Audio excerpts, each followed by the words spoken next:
Hey guys, welcome back to Lawn Lessons with Jordan. Today we're going to be talking about, does your yard need to kill off, when to kill it off, best practices of how to kill it off, and why you would kill off your lawn in the first place. Let's dive in.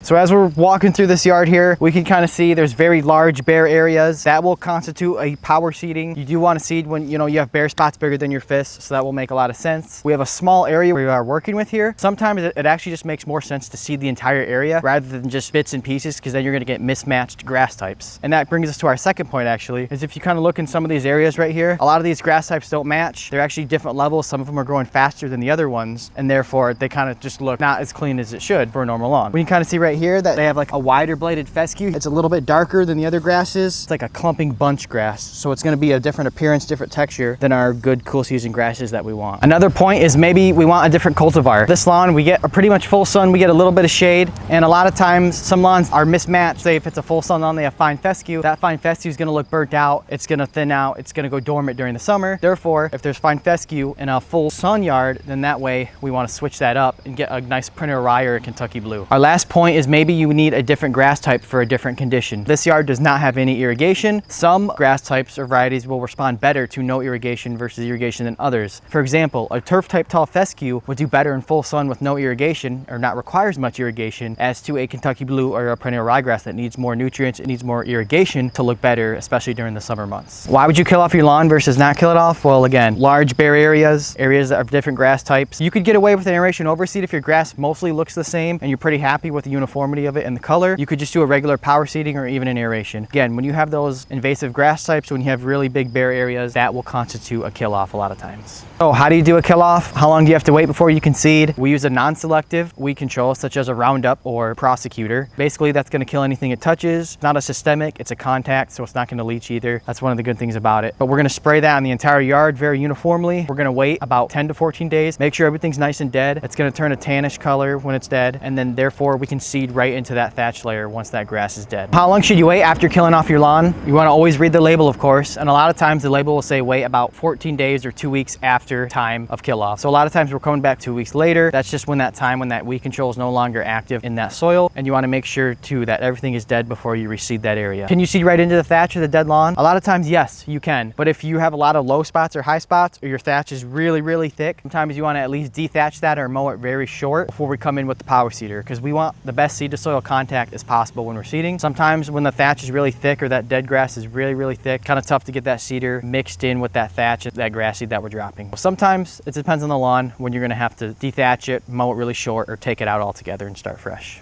Give us a like, comment, subscribe. Let us know if you have any questions about any of the videos we're doing. We have a previous video up here that's going to talk about a kill off and a seeding we recently did. Follow us along on this series because we're going to be doing the same thing on this lawn, giving you guys real-time results. Thanks for watching.